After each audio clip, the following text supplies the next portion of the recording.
To order for the purpose of a special meeting to review the input from our public hearing that was held to order 2 days ago. For the purpose of a special meeting to review the input from first our public hearing that was Jonathan, AJ, and 2 days ago. For the purpose of a special meeting to review the input from our public hearing that was Good afternoon, AJ, and 2 days board ago. members. I'll go ahead and just start and provide just a brief overview, and maybe good afternoon, follow-up item. I'll go ahead and just start and share, provide just a brief overview, and maybe good afternoon, follow-up item. I'll go ahead and just start and share, provide just a brief overview, maybe good afternoon, just clarify, I'll go ahead and items from the public just start and share, provide just one brief overview, maybe good afternoon, just clarify, I'll go ahead and items from the public just start and share, provide just one brief overview, good afternoon, just clarify, I'll go ahead and items from the public just start and share, provide just one brief overview, good afternoon, just clarify, I'll go ahead and items from the public just start and share, provide just one brief overview, good afternoon, just clarify, I'll go ahead and items from the public we talked about this a couple times, provide just one brief capacity by staffing within the building. So the number of staff members in the building, that could equate to the capacity. So if you have 12 teachers, you can only have a capacity of so many students based on the number of teachers. You can also look at capacity by the classroom size, or the number of classrooms, in a building. And so if there's only 12 teachers, for example, in Washington Elementary, and you use teachers, that capacity is going to be much lower than if you use the number of classrooms, which is 17 and 28 per classroom. So those were the differences. On there, there's a little asterisk that states that that capacity is calculated based on staffing, but then we made the transition as we move because staffing and programs can change, but just looking at the capacity based on the number of classrooms. So there were different capacities that were presented, but that was made clear in the information. So I just wanted to share that. Yeah, that's totally understood. And then there was a second piece as well, and this was with some information that was shared, and I just wanted to clarify, they had some discrepancies in some of the numbers in terms of learners in and out and the net new on there with a spreadsheet that was provided to you. When we looked at, as we look at current enrollment, that enrollment includes transfers. And when we take the proposed numbers, those proposed numbers are just from the GIS system, and they do not know who transfers. That does not include transfers. So that's just the numbers in the neighborhood. So there will be a little bit of discrepancy in those numbers due to transfers that are not in the GIS system. It's just taking the total students in that area. So they won't match exactly. They'll be close, but depending on how many transfers the school has, they could be off, well, anywhere from 20 to 40 or 50, depending on how many transfers they have with that proposed number. So there's a couple of just misunderstandings or discrepancies I just wanted to clarify in those numbers as we were looking at those for elementary. Okay. There's a couple things. One, again, I was quoted a couple different times, and I guess for me, this whole thing was a process, right? I mean, we started with the committee. Let's see where we go. We have in front of us some loss of enrollment. Let's see what we need to do there. And so I don't disagree with some of those statements, but I guess they were kind of taken out of content. So I just asked to look at those last slides, that yes, operational costs are small, but the staffing, if a school is closed, is very significant. That would help offset some of this staffing reduction. There was a lot of comment about elementary schools and secondary schools. And of course, I don't know if you're gonna bring up a Highland. That was mentioned a couple times. I can give an update real quick. I think we'll do that next week as well. But again, we are out to bid for the Highland upgrade. Mm-hmm. Well, it's not on our agenda, so I don't think it's appropriate for us to talk about. Well, it was discussed though. Yeah. Right. So that's all I was saying. If sure, if you don't want to discuss it. As long as it's included in the agenda. Yeah, just the comments where it was relative to how much is being spent on Highland. Okay. That were part of this discussion. As long as it's just, if it keeps to just that, that's. Okay, you bet. I want to keep there. It's just that of undoing that. I just wanted to tell you we are where we're at in the process, but we can save that for next week. What I did provide in front of you, and it will be in the addendum, there was comments about, okay, how much do we spend on elementary versus secondary? Now, there is the caveat that I did this forward the 25-26 school year that you all approved in December. And you can see in this replacement schedule, 3.1 million for elementary, 1 point and 1.5, almost 1.6 for secondary. And so, but full disclosure, this is the first year in 3 to 5 years that we have not done an outdoor facility at one of our high schools. So I do have last year's in front of me.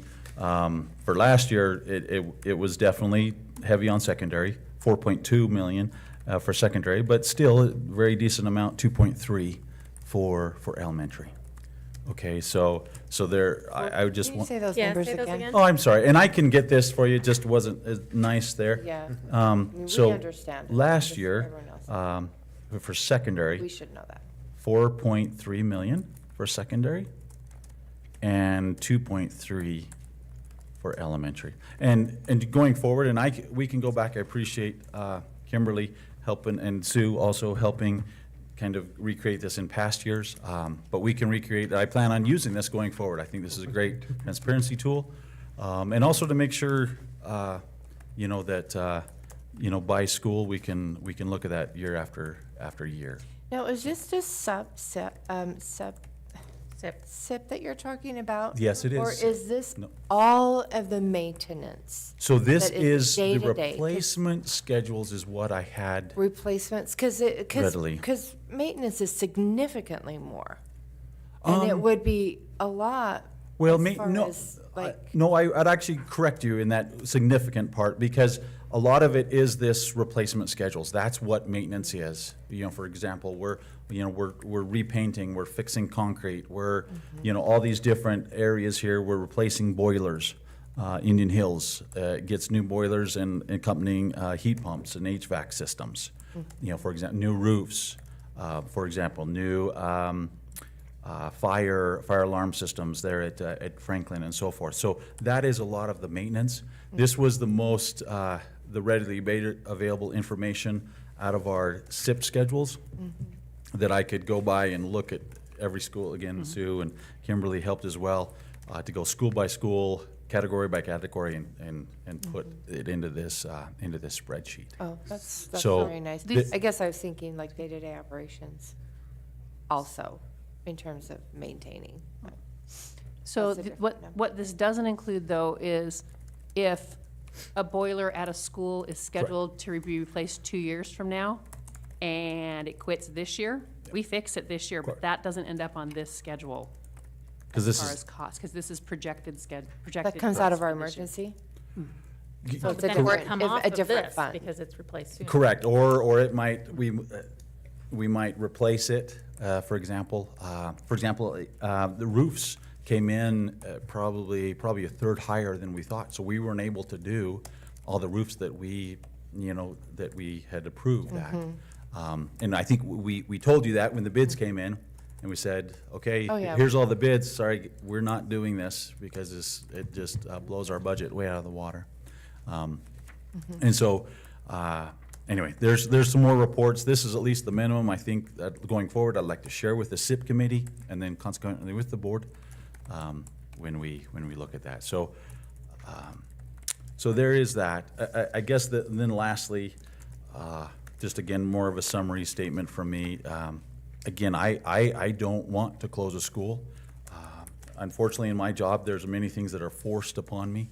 In the 13, 14 years I've been here, it's forced from Boise by new laws, new funding formulas, different things like that. Obviously, and this one is, man, I wish I had 500 more learners.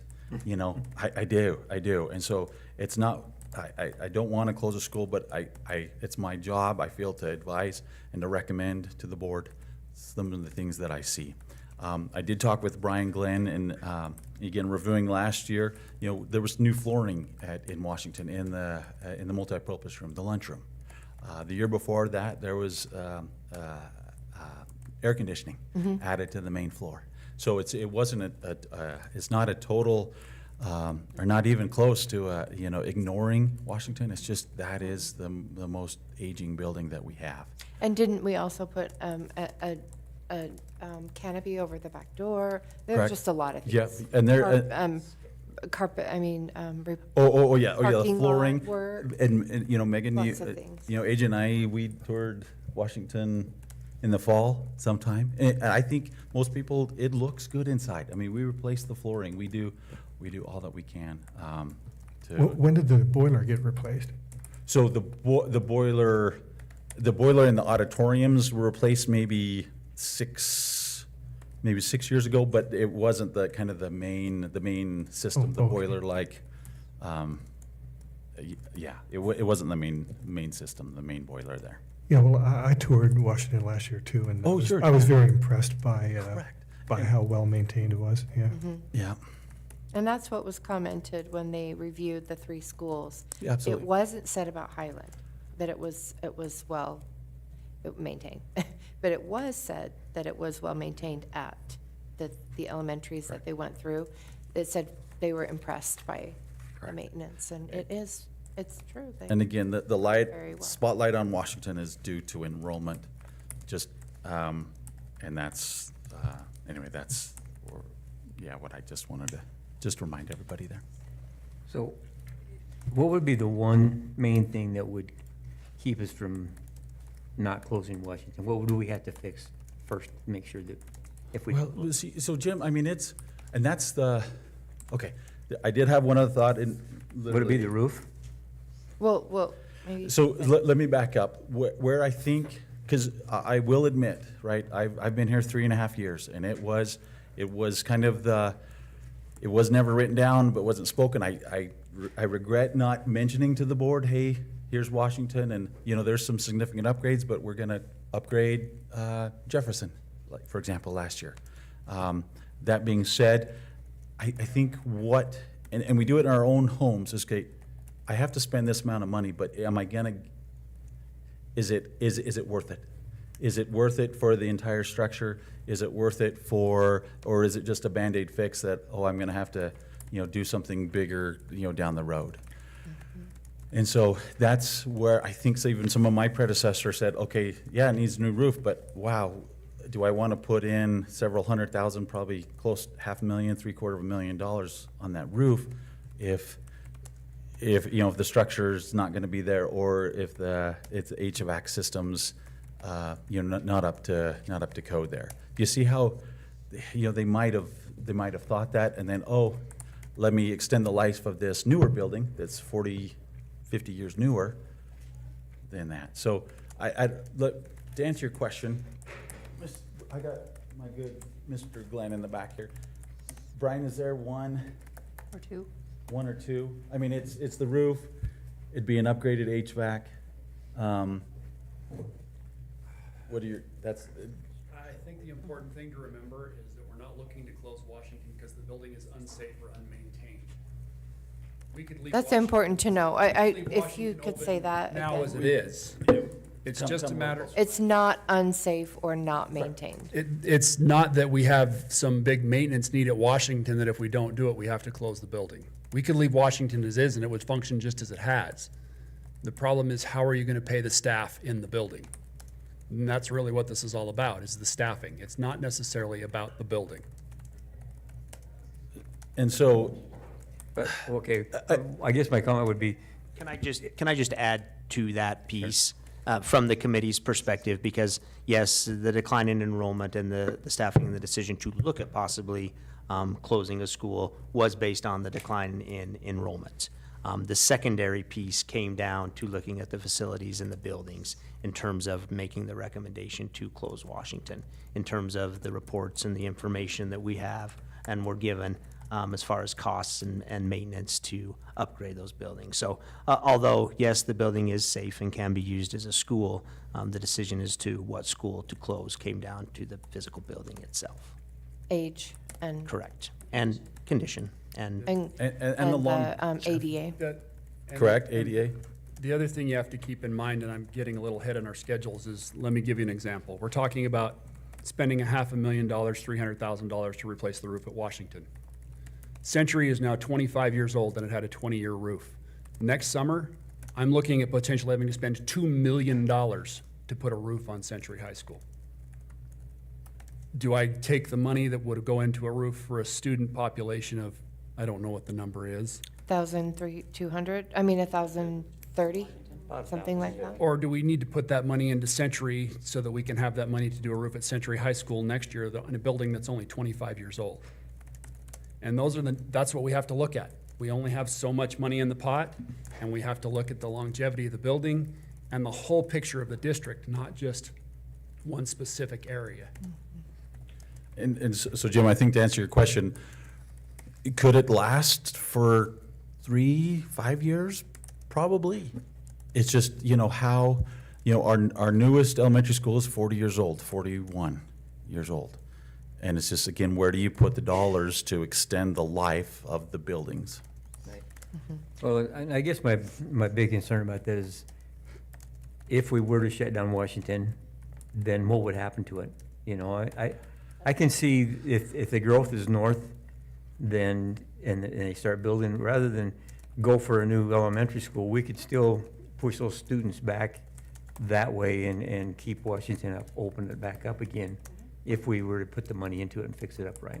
If we could come up with the money to make it right. Or we could just keep it running and shut down Tyndall and then do the same thing with Tyndall. When we start building forward, we can move kids back into Tyndall. But I guess my big fear is that we'll shut Washington down and then we'll just neglect it for the next 10 years and then they'll be gone.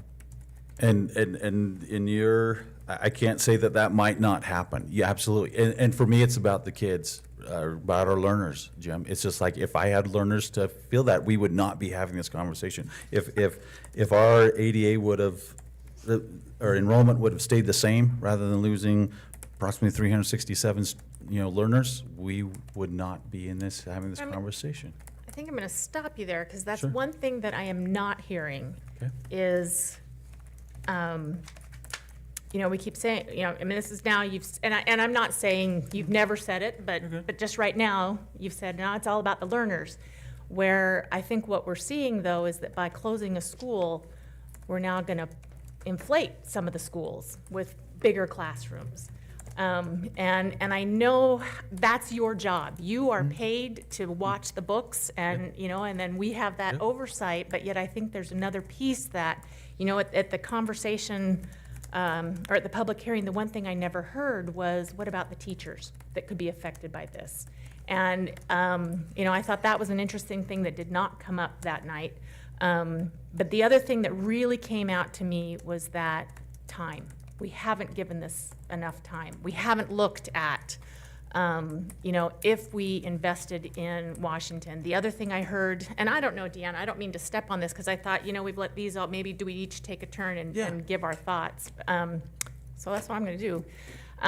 So time was one thing I heard, is that we might need to slow this down a little bit. And so my question to you all, and I think I kind of asked, what is, if we put this off a year? Because I think we have a group that is very invested, has already invested a lot of time, and if they had more time to do more of that community outreach, they have connections, they have resources that we could tap into to see, is it the Preservation Society? I mean, we all got the letter from Mayor Blad. So, I mean, I know there's a interest. Of course, no one came forward with dollars to make that happen, but I still can't believe that this would be something. It is a great building, and if we invested in it, I just feeling like there is interest. Does this give us time to float a bond? This group could help us with a PAC, to get the rest of the community support. I mean, that has been interesting. A comment came that, there's only been 200 or 300 that have spoken up about this, and so is it really a community-wide? We need to find that out. Would the community support this to keep? I do believe, you close Washington, Indian Hills is off on its own, and we've I'm also thinking of what you were talking, Sue, with the high schools, that your hand, and I thought, okay, we're doing the right thing with the high school with a little bit of adjustments, middle schools, boy, the elementaries, we're doing this, you know, I mean, we've completely shuffled the salad bowl. And I heard those parents when, I thought I had what I needed to do made up, and it really, boy, if this isn't a testimony to, you need to talk to your legislators about things, because it does affect how you think of things. You do hear things you hadn't thought of before. And I guess, where are my notes here? I wrote a few other things down. So the bond, you know, it is true. You know, you think about the high schools and they take a lot of money. We know that. I mean, we've got some brand new football fields at all these schools, lots of millions of dollars, but there were sponsorship dollars that are helping. There's not a lot of sponsorships lining up to help elementary schools, and so that's the nature of that beast. You know, I know we have projected, what, $1 million for the high school parking lot? Yeah, $1 million. Part of me thinks they've been doing just fine on a gravel parking lot. We don't have money to do anything with that part of the land anyway. Do we put that off? We've got the interest from the money that came. I just feel like, you know, when we looked at Washington and there were about $3 million worth of things that need to happen with the next 3 years, I think we can. Brian's like, wait. Let me just finish for a second, Brian, but keep that thought, is that I just don't think it's something. I am beginning to feel less and less like this is an imminent decision, that my comment of spreading the icing, you know, if we need to balance some of these schools that are a little over, because I know it's not the same job when you've got a packed 3 classrooms of kindergartners of 28 kids and another classroom has 17 or 18. It's not the same job. It's not thinking of our learners, because it's not. So is that where we should be looking at least for one more year, where we can put the, I mean, now that it has really, we put our toes to the line that something needs to happen with regards to enrollment, or because of enrollment. I mean, we don't know what's going to happen with these vouchers. I mean, it could change. Who knows what these legislators will do? If they pass the vouchers, they're going to have to come up with some other way of helping to fund the schools.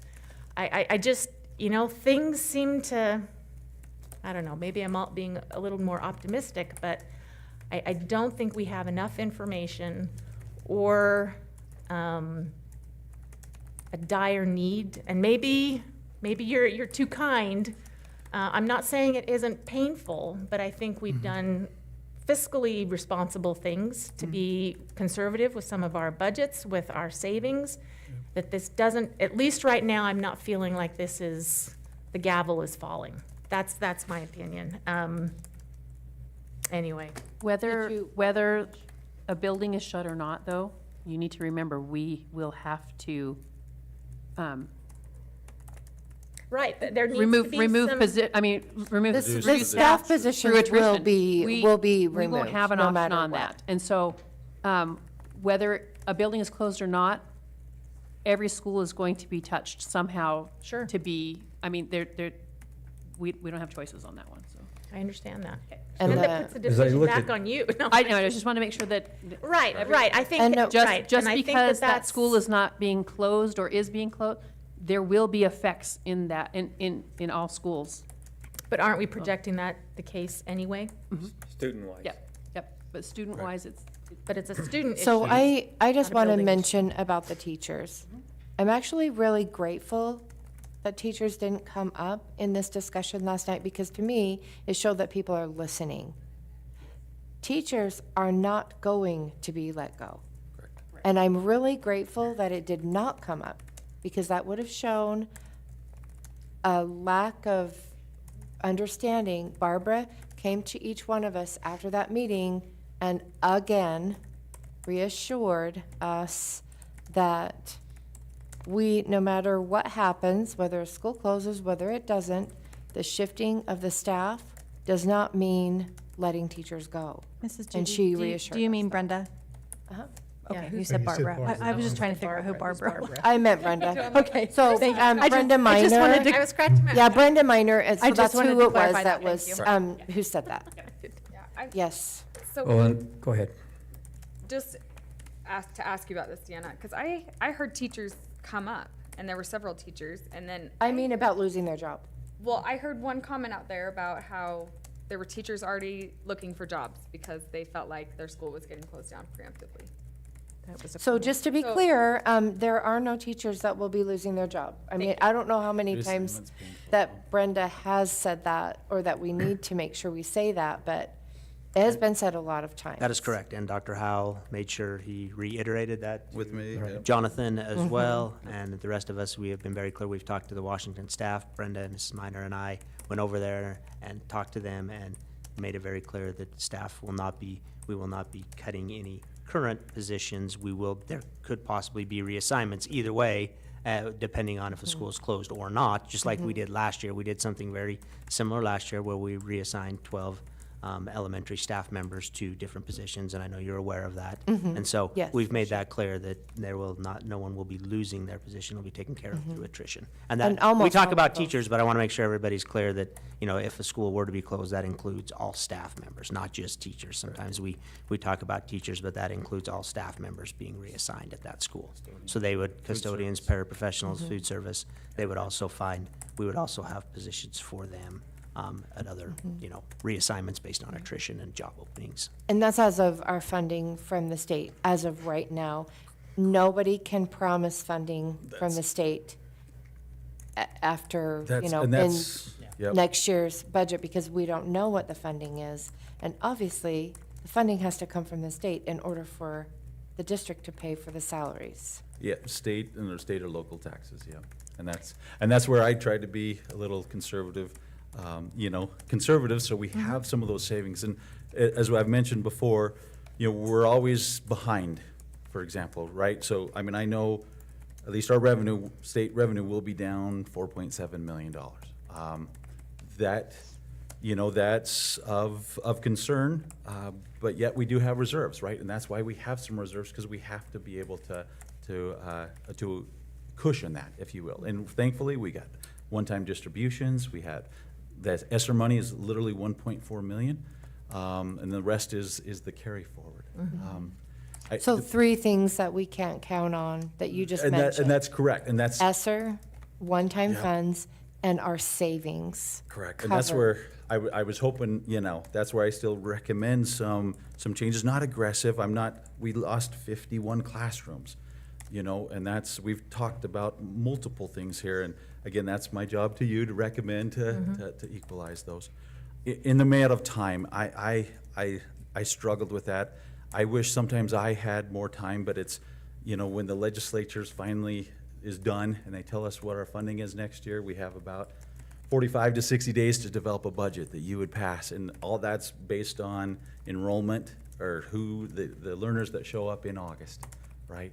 And then this is what we're in, this phase that we have to adjust our budgets. And then, I guess I've always felt that I wish I had more time as well. If it is truly the building itself, it took 9 years to sell Bonneville, that we have some time to talk, even though we wouldn't use it as a school, but that still could be a community structure through, and have time to talk to the city, different agencies, and see what we could do there. So, And I went to Bonneville, but I can't really speak to this from any other perspective than an elementary student.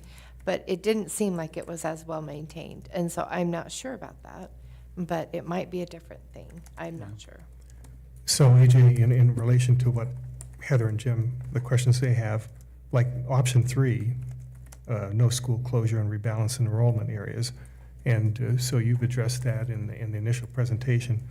And so would you like to elaborate on that a little bit more, the repercussions as far as capacity levels in the schools and school class size ranges and, You still need to cut. possible condensed classrooms, things like that? So can you just say one thing? As I look through there, whether we close Tyndall, whether we close Washington or keep both of them open, our teacher retention is exactly the same, right?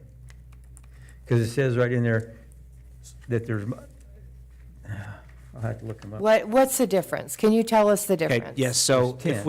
if we were to close a school, think about those 30.5 positions of staff members.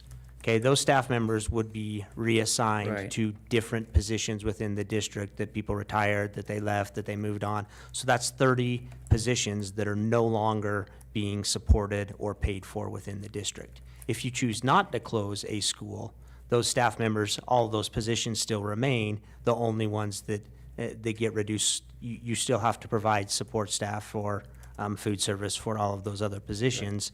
Those positions that we have we would make different reassignments based on, let's say, I'm just throwing out of school, first grade at Green Acres Elementary, we could make a reduction there, so we would move a staff member from one position to another. So yes, there would still be some savings, but you wouldn't save on the entire building because you have 30 staff members whose positions you're no longer as a district going to be paying for. Whereas if we reduce 10 teachers in the elementary, it would just be those 10 positions. Right. Is that, And I realize is that makes, yeah, that's, I just wanted to make. But I was just clear. saying We're that closing on the school. all three of those pages, it says that it's minus 10 full-time. Yeah, so I was just showing that Right. what the classroom size would be Right. based on a teacher reduction. If we come back, once we start doing the budget, we know we're probably looking at 10 to 15 elementary teachers that we may have to reduce just based on enrollment numbers. So showing you what those numbers would look like next year if we had to reduce 10 elementary teachers, based on all of those. Is not options. reassignment. So that's why, sorry if I'm being Retirement. dense, but Retirement. you're saying we're not gonna let people go, but now you're saying we're gonna be down 10 teachers. But they'll lose a people reduction. by attrition. Attrition. People that So it's through quit or attrition. retire. This person retires, You assume. this person Lewis and Clark. retires at Lewis and Clark, and we don't need a first grade teacher at Wilcox. This first grade teacher takes this position, and that one's not filled. Gotcha, I see, yeah. So can I ask a question based off of Heather's comments earlier? Heather's said before, like, that we could possibly have to close Washington, fix it, move them back in. Is that, I'm just wondering about the foundation. I feel like I've heard conflicting things. Is it bad enough that you would have to close it to repair things? Or is it repairs that could be made over time? So there's a couple, and this is what even Brian said, we would just have to see the scope, right? I mean, that's the hardest part of educational maintenance is we have 8 weeks to do all of our work. And so it would just depend on the scope if, could you have a learning environment while some work is going on. And yeah, so it would just depend on the scope. I can't answer that. I don't know. Again, I would love some more students to fill that back in there. Yeah. So I don't know if I can fully answer that without knowing, truly the scope of that. Roofs, yeah, that can happen, before or after, the start of school. But if we have to do the HVAC system where we're into the hard ceiling, that would be So it obviously could possibly challenging be- to have. Yeah, you couldn't have learners in there during that Correct. time. Okay. So I know in the Design West assessment of the building, they talked about susceptibility to earthquakes. That's correct. District-wide, do you think that Washington would be more dangerous for our students in that respect than our other buildings? Or? Because of the multi-level, any multi-level in an earthquake or seismic activity has more risk, yes. So, sure, and then obviously the age of the building is what. Based on the Sue mentioned. codes back then. Correct, The only based on the reason codes it's there. okay is because it's been grandfathered, not because it's up to today's standard of codes, because it's That's- not. The- But yes, neither we are learned that any of from the Highland. schools that were built. Correct, yeah, none of them, Depending on the year they're built. They have to be up to the code standards of the year they're built, but after that, they're not required. correct. 'Cause And it- Depending on how much renovation you do. Yep, and that's. if where it's I more was than going. Yep. 60%, you have to have everything up to code, correct? Yeah, yeah. And that's again, of renovating would have to get with the city, because they, historically, we've done the roof this year and the, HVAC and boilers the next year. Depending on what the city would say, it's like, no, you have to do it all at once, and then definitely there would be a displacement, for that year, or a partial of that year of the students, is what I would assume. And I guess if we were required to do all of it at once, there isn't money to do all of any With- school Without at significantly once. impacting other projects, correct? And one other thing that I think that was unfortunate, that I feel like we as board members should really appreciate this after seeing the big, huge book that you have of all the things that need to be done within all the schools. It's all the schools that are continuously needing so many things, and they currently need so many things. Correct. It's not one school, it's a lot of schools. Correct. As Brian hit there, roofs are the ones that we're spending a lot of money on roofs just because, they're 20 to 30 years. We're trying to, spend a little bit, squeeze out every money that we can to get those upgraded, 30-year warranties there. But I think given that, I think that's where you need to then, think of it like the onion, we now need to look at the next layer of, okay, geographically, we're now going to obliterate elementary south of town, or we're going to leave the community with this brick building that they may or may not have much to do with, or potential historic. I mean, now there are things that we can't, because every school, we already know, there are some issues with Idaho, there are issues with, you look at this list of They the talked things about, that are Terry, across all the other elementary schools. So, we're keeping up with those other schools that eventually will become 100 years old. Eventually. And so what are we doing as good stewards of our community and, the second largest employer, we have a lot of real estate. What are we doing? What could we, I know our previous board and previous administration has that property next to Franklin, but we already talked about the fact that that's so landlocked. It's just, It's tough. whether the vision there was fully, It kind of was like the super- Century High School It was super decision, cheap, but- and that's why we have it. 185,000. Because it And wasn't so- really usable to anyone else, and that was super cheap, that's why we have it. It wasn't like a huge investment. It Right. was because. But the intention was to build an elementary 185. school. which $185,000 we could for that? never build, we could never Sure. build a school there. And that's, It's that's a just- good, that's a good. But point, but it's too. not like, it's not worth 185,000. Well, it would be worth more now, except for the fact that it isn't accessible to other people, Right. other than the school.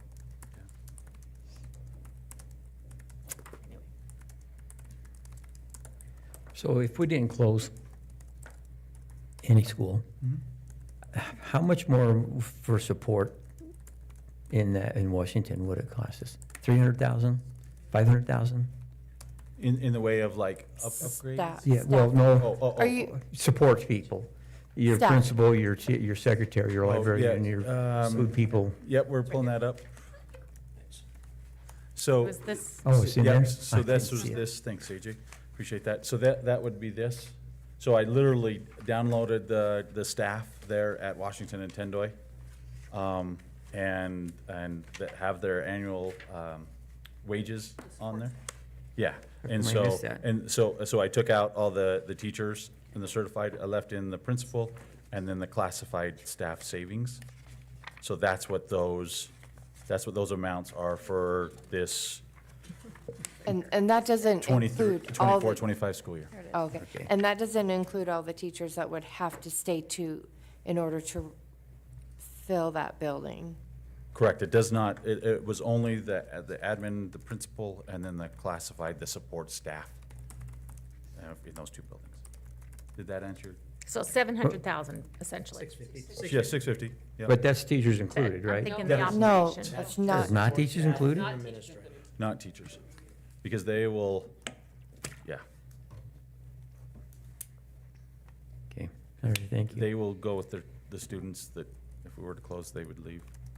Or they're the ones So- that would help. 650, or you add in the operational, so 700. Mm-hmm. That's a drop in the bucket to the 8 million shortfall.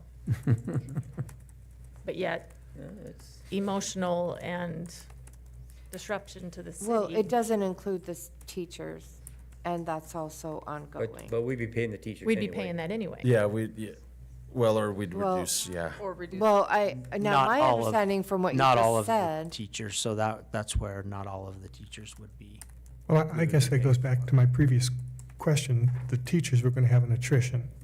But in your additional options here, you're discussing what the consequences would be with no school closure. And so then you did not recommend it, and you stated specific reasons. Would you like to elaborate on those? You're talking about the rebalancing Yeah, right here. piece, that last one? Option 3. Yeah, so option 3. Yes, so as the committee discussed and looked at that, it does help rebalance some of the free and reduced and some of the numbers. However, due to capacity numbers being so low, you can only there's only so much rebalance you can do. You're still going to have some low capacities, if that makes sense. So the capacity is still, in some of our buildings, I think they were still in the 50s. We had a couple buildings, or at least one, that was still down in the 50s percentage-wise. There's just not enough learners to equally distribute the capacity without some of them being low, without making, significant changes. So at the end of the day, the committee recommended that although there would be some benefits, that wouldn't help meet the guiding principles and goals of what the committee was set forth to do, and it wouldn't be worth the disruption.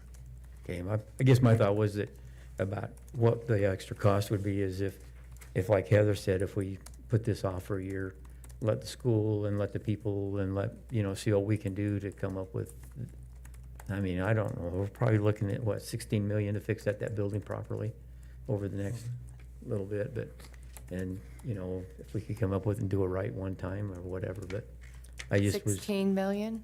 Thought it was 13, I think it was 13. It was 13, but But- we knew the elevator and get in And there. that's another 13.4 million. Yeah. 13, 13.4 but million. that's without the elevator, so at the Correct. minimum, it would be But it was, 14. it was suggested by that architect that, if this building became part of the historical, there's just options to look at that we haven't gone down that may So, Whether- and I mean, and that's. give me more information. I don't know. You're right, you're right. Even the city, again, love them, we would need to work with them.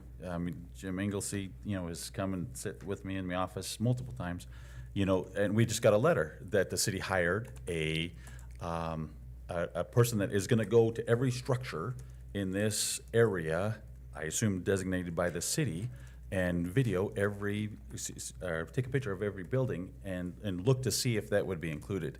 But it's several blocks away from Washington, so I don't know. Yeah, that's a possibility, but I mean, But it's not I just don't included in know their how plan right now. realistic, that would be. It's not in their current plan No, right definitely not in now. their current plan that Okay. this spring, that this gentleman's gonna go take a picture of all our historic buildings in this section. Anyway, I have the letter if you'd like to read it. But just to be, just to. But it just wasn't to know that including Washington, yeah. Isn't included So, in that. I mean, And Trustee Knopf, just to kind of follow up on that last piece with rebalancing, the committee, as they looked at that, the recommendation, which isn't really considered an option in here, but rather than if the decision is made not to close the school, the recommendation from the committee was it would be better to maintain what we have right now and make reductions rather than rebalance and have the disruption and still not meet the goals of what the committee was tasked to do. So that So is would an this option, so be- you wouldn't make there would be the recommendation would be for, no closures and Mm-hmm. maintain the current enrollment areas and make those reductions just based on where we're at as far as grade levels and numbers, just like we did last year. But certainly, there would be classrooms that would be closed. There wouldn't be as many second grades across the district, Correct. for example. And that might leave, one thing I remember you saying is that might leave one elementary teacher at a certain grade level, where usually there's a cohort of at least 2. And that's a potential, is that it would leave one. Yes, at we an would have to elementary. And we look at don't have a choice in the that. roll-up numbers and where we're at, but yes, we have some schools that, that have 15 in a classroom or total student, maybe 35 in a grade level. And so we would probably take a look at could we reduce those down to 1? And then we would be overloading, if it's a kindergarten classroom, 10 learners to another school that had capacity, rather than have a full teacher for those 10 additional learners. Because one other thing that I know that a lot of Washington parents talked about is the small class sizes. And that's one thing that the state requires, that we provide a common education. That means it's the same for everyone across the district. So we can't say well, this school only needs to have 15 in a class, and this school will consistently have 30. That's what we have to balance across the district. No matter what decision we make, we will balance classrooms And- as best as possible. And by making those reductions, you'll see more, that would balance, let's say, the school has 35 first graders. They would drop down to their max of 25, and then those 10 would be overloaded to probably a sister school that has a low number of first graders in their class size. So you will see class sizes, no matter what the decision is made, you will see class sizes increase. Now, can you ever get to where they're completely balanced and completely equitable across the board? You're never going to get that. It's impossible to do, but it will bring those class sizes closer as we reduce staff members, because when you reduce a teacher, you're going to be making some of those decisions. So Yeah, that's and gonna- one other, and I think misunderstanding too, is just that the class sizes are more optimal when they're smaller, and that's not how we're funded. We're funded an average of 25 learners per classroom, other than kindergarten, right, Jonathan? And that's including ancillary staff and everything that's required. So it's about 25, and that's the number that we would be aiming for across the district. So smaller classroom sizes consistently in one school versus another, that's what we're trying to fix. As we talk about balancing out the enrollment, yes. So in essence, even with option 3 of the that's going to happen naturally if we did nothing, is what you're saying, essentially. That balancing, redistributing a little bit will happen as a matter of recourse without having to change boundaries, Correct. is what you're saying. I mean, there are some benefits. You can see some free and reduced, some population, some areas that currently have lower enrollments right now, some of our smaller schools as we rebalance, but the disruption would not completely meet the goals and be. Because the other thing we've recommended. also, and not throwing shade on the committee, but we've already heard there are some pockets of places that are not as logical. And so does it mean we need more time to maybe drill in a little closer and look where these neighborhoods are? And we weren't part of the committee. We weren't seeing how that process went and why some of those decisions were made. Maybe you can elaborate there. Sure. As you look at it, and I'll just give you one example that's been used a lot. As that Syringa and Gate City area, correct? And the freeway, and which I understand. Was that talked about when you were making that But if cutoff? you take a look at our current enrollment map, and if you happen to look at Washington and Green Acres, those schools currently, right now, kids from the other side of the freeway travel past and down and go through, travel past a highway and through the other side. So if you just take a look at, yes, is it a change and is it different? But it's not like we don't have schools that pass a freeway or a highway as they travel to their next school. That Washington area that's clear up above kind of the hospital, they're obviously coming all the way down center of Clark Street, passing a freeway in an unsafe area. So just that there are examples of that as you look at it. You can see that, yeah, it's not an ideal situation, but it also, it's not something that's unheard of or uncommon if you just look at our current boundary map that takes place at some of those schools. Now, to me, there are only two main concerns that parents have brought our attention to. The Indian Hills little neighborhood right there that has a dedicated pathway to the school, and the Syringa, that little area. That doesn't put a bomb under this whole map. Those are two very, very small changes. Is that reasonable that we make those two changes? Sure, we're And always, leave yes, everything the rest of the- there's nothing that states that we can't make some adjustments to these Adjustments. boundary areas as the board has recommended, hey, we'd like you to take a look at these and make some adjustments to these areas. Definitely the process. Can we look at those two and then just fix it? And we don't have to adopt that. I would just like to be able to see that. As part of that, did you want, so in that one section, there's two areas that we're talking about with the Gate City and Idaho. There's the one that had 43 from Gate City going to Syringa, and then there's that other area that was on the other side that was Idaho, and I think it had 10 in there that was also on the other side. Do you want both of those going back or staying at their original boundary probably just say area? both. Okay. But I haven't heard would from agree. the Idaho group so far, but I would probably say both. 10 Okay. learners to, to avert a disruption doesn't seem like a lot to, in a different school. I mean, they're not. And then that area, which I know, I read the feedback on that area as well, that's south of town, so kind of out by the golf course in between. There are those The boundary line dead is, end yeah, the streets. boundary line is right now the railroad tracks, and talking about moving it to Bannock Highway. Would you want that to extend all the way from where kind of Bannock Highway veers off, so on both sides of Riverside, or just the section?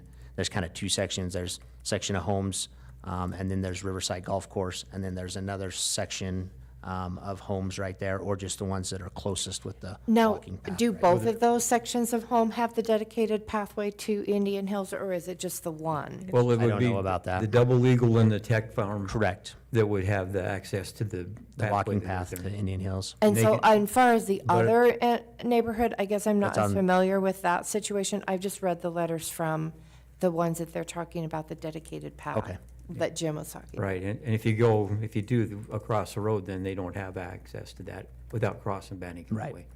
Okay, So- that's what, And then if you go through the golf course and you go to where those townhouses there, that's mostly retired people anyway, so. okay, so I'll pull the numbers for those and Okay. get what that would be. But if it that seems change. like it would make more sense to just do the whole section, then we should probably, I mean, especially bus routes and the rest of the kids in their neighborhood, if it's I'll talk. kind of, I'll get numbers for both, and I'll talk with transportation as well and see what makes the most sense. Come back to you. thank you. Well, that was my thought, that those kids, I mean, it's just a direct walk right there, and then they don't even have to. Yeah, I think the committee did a really good job. I just think that as we hear problems, nobody can foresee everything in the entire city. And as we hear these problems, there's not a problem in listening. And then, okay, let's make that adjustment and listen, see how did that work, and did that work for, because those are the two that I've seen the letters to draw our attention to, and I think that's been really, really helpful.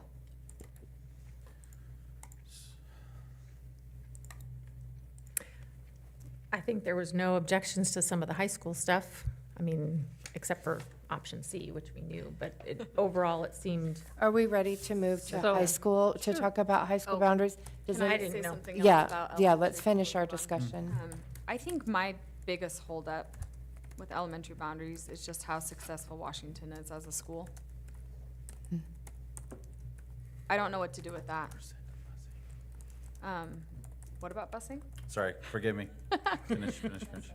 I just feel like in the business world, you wouldn't take a successful department, spread them out everywhere. And so that's my biggest struggle with Washington is those teachers they're in the know, I guess. And so that's just food for thought. But isn't that Does that all- affect your that's- decision, though? Because we need to discuss it. I mean, to me, it affects my decision because my guiding principle is the kids come first. And if we have a successful place and the kids are really successful there, then why am I I'd trying rather to move more disrupt it? kids there to experience that. So are you thinking of option C, or are you thinking of option B in regards to that comment? What, I Put mean, it what all is- out there. Well, I'm just saying I- what your thoughts are. I mean, I guess this will not come as a surprise to anybody, but I guess I'm thinking of option B because I still feel like Tendoe would be a really good location to maybe take the early learning program and move them to a central location in town. I don't know that that solves any of the church parking issues, but I think it'd be easier access for a lot of those kids and their struggles that they're in. And they're already in a very crowded building.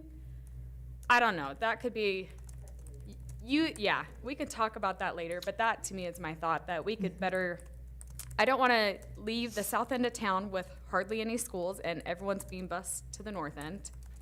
And there is a congestion of schools up there by Tendoe and, But that's where the population density also is. well, they have similar enrollments right now, Washington and Tendoe. I just mean compared to the south Yeah. of town. Yeah, my other thought on that is we have older communities down there, and we had an older gentleman talk to us, the dumpster guy. I have his name somewhere. Mr. Ron Waters was his. Yes. Yes. The dumpster man. And I just think when those communities start turning over, that's when the young families start moving in, and so we could see a big population shift in the next 10, 20 years. And if you've already moved the elementary out of there, I see. Yeah, I see what you're saying. And so that Tendoy, you're just saying that that would give an option for the use of the building. yes, I see. Okay. yeah. Thank you for clarifying that.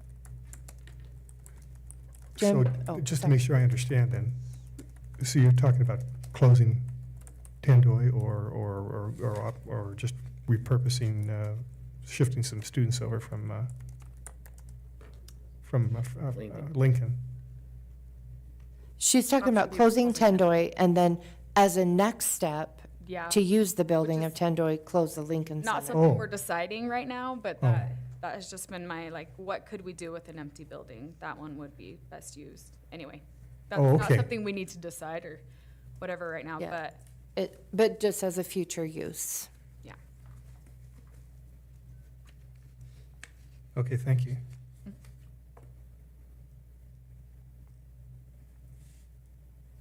Any other discussion about the option of closing Tendoy as opposed to closing Washington?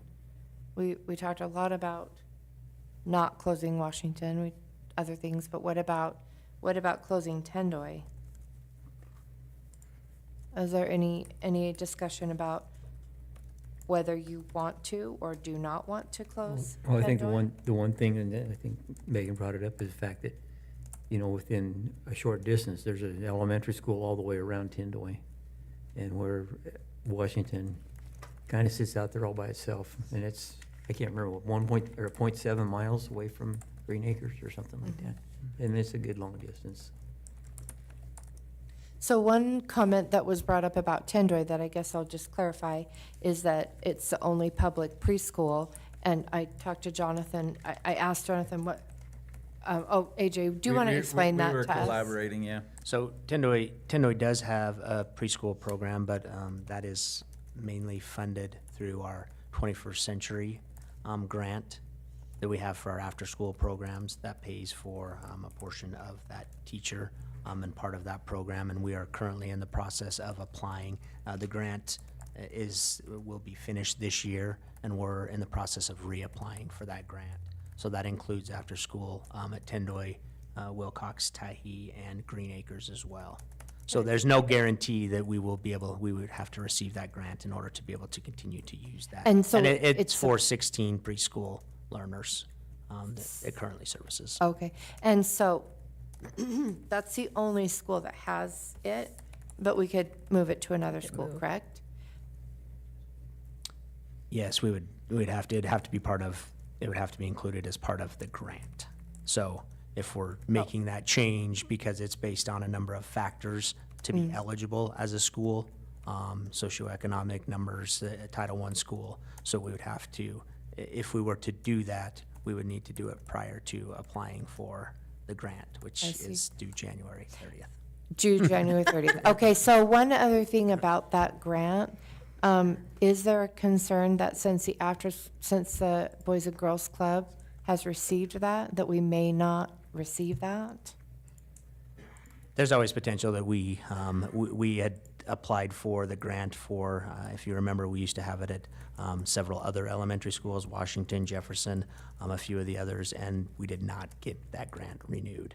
And so there's always a potential and possibility that could be the case. The Boys and Girls Club is looking to extend and go for the grant as well for one of our elementary schools, Jefferson Elementary, to add to their program, and we're working together to do that since we weren't able to get that. But there's always potential that the grant cannot be renewed, but we will definitely apply and do our very best to get that grant. Okay, so if the Boys and Girls Club gets it for Jefferson, does that mean that we would not get it for Idaho, or we could maybe? We both could still, get it? yes, we could both still Okay. get it. It's just based on, there's a certain amount, I can't remember what the total, how many million, couple $1 million, $2 or $3 million that's available. So Okay. that is dispersed based on the grant recipients. So we could And if both we- receive the grants. Oh, perfect. So if we do not receive that grant, will that preschool continue? It will not, Okay. no. So that's based on a grant and can be moved, as if it's But you done gotta- before January Yeah, 31st. It can be moved if we indicate that it's going to, we indicate what school that would be at as we apply for the grant. Okay, perfect. Okay, I just know that came up last night in the comments as far as Tendoy. Any other safety, there was one thing that was discussed was a comparison of safety issues between Tendoy and Washington. I think that this is just a summary, and if I remember right, it was talking about the busy streets by Tendoy. Is that right? Yes. Okay. And then any other safety issues? Or was it just that? Are you referring to the email? Just the comments from last night Okay. and the email follow-ups. Yeah, the pickup Yes. drop-off was.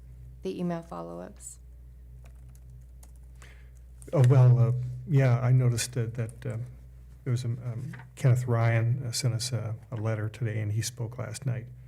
And he talked about the Tendoy's on a busy intersection, which is true.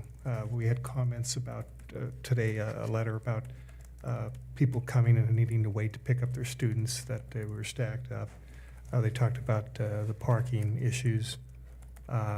Mr. Ryan also mentions that Tendoy is in one of the busiest intersections in Pocatello, and it lends itself much more readily to redevelopment than Washington.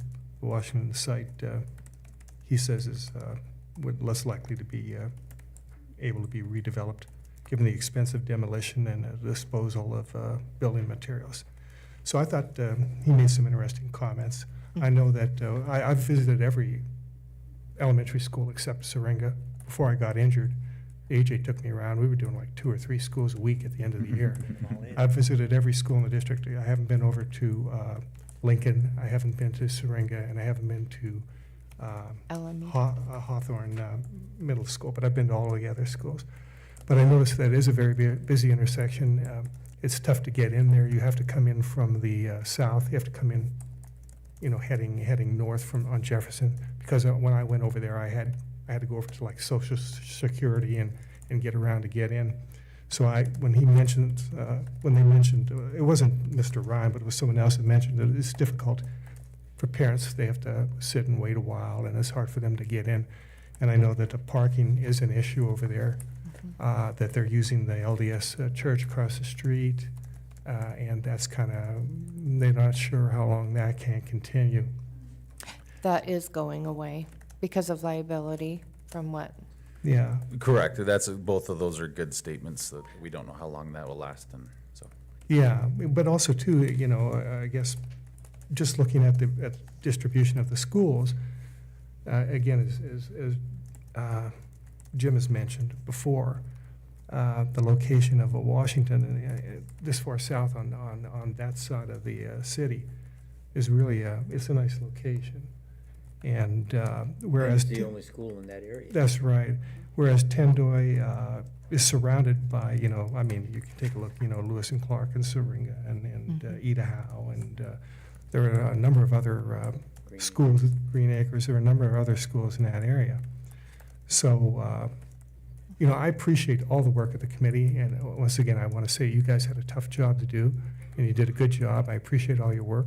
I especially, again, appreciate the work of the citizens, who came in and without any compensation and donated their time, and you guys did a lot of serious study about that.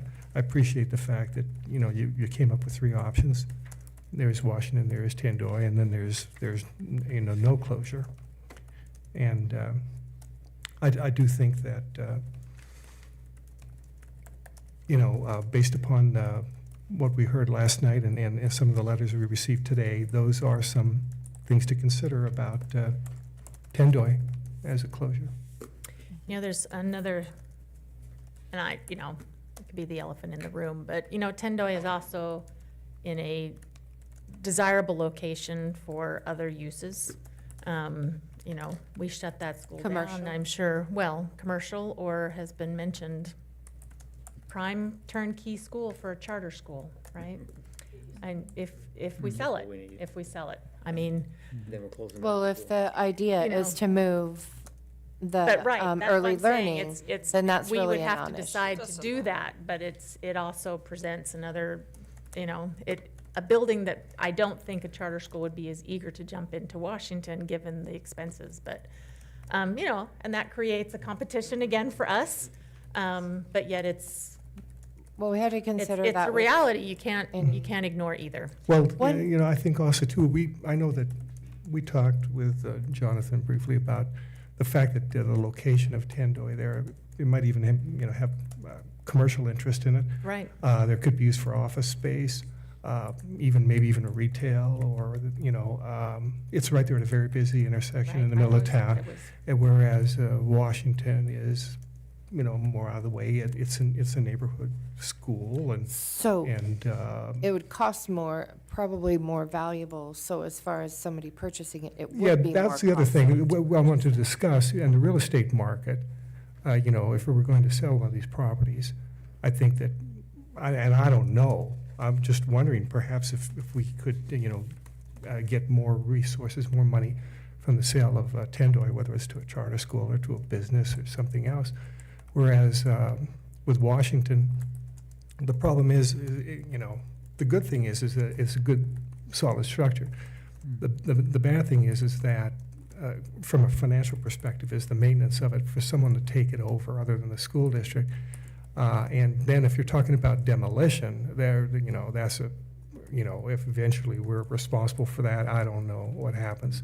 But there's an awful lot of expense involved in that. No, we're not responsible for anything. Yeah. Go Yeah, ahead. I think that land, could be purchased for homes, if people are willing to develop it for real estate. But if there's a big empty school building on there that, the acreage isn't that big to start with, and then if you've got that big building there that needs to be demolished or whatever, so I think, again, based upon the input we received, that's something that, maybe perhaps we should consider. So Bonneville is in roughly that neighborhood. I mean, a little ways away from Washington, but there are homes. The neighborhood works worked together to get a little neighborhood there. My old school, Bonneville. So I went to Bonneville. So as far, I do have a question about the elevator, because I am not in favor of putting an elevator in Washington, because I feel like a brand-new high school, Hillcrest, when we toured Hillcrest, they have those seats that fold up on the side of the stairs, and it is such a cheaper, such a better, it seems like, option, because they don't have elevators for all those stairs there at Hillcrest, and that's a brand-new high school, but it's a really nice option for getting up and down those stairs without having to purchase an elevator. Those were all interior, were they not? Yep. Yeah, so that would help interior, but to get into the building, I don't You'd know probably if have that to do would more work like a for ramp kind of a thing to get into the exterior. building, right? Like at Pokey, that goes like boom, boom. And they did. I don't know if You'd you- have to, go ahead, sorry, go ahead, no, If, go ahead. if you read that in the Design West report, they did talk about that, Mhm. but they said because of the steepness of the stairs, that ramp would extend so far into the playground or the front area that it probably wouldn't be a reasonable option because of how steep that would have to be a Oh. short ramp, that they would have to extend it quite a ways into the playground or Very good to front know. area. Just saying, over at the Veterans Building, they have an outdoor lift. And Oh, that's wow. covered. It's That's sort of covered. I mean, a it's little 10 bucks bit. and you don't want to be in there very long. There's definitely some other options. Yeah, Right. I don't Just like- want to, I'm it's- not saying that I want that, I'm Mm-hmm. just exploring what other options besides spending almost, $700,000 on something that doesn't, if there's another way, anyway. The other question I had, to go off of what Megan said, is if the early learning center was potentially moved to Tendoy, that has parking issues. Would they need more parking than what they already have? Because early learning, nobody stays.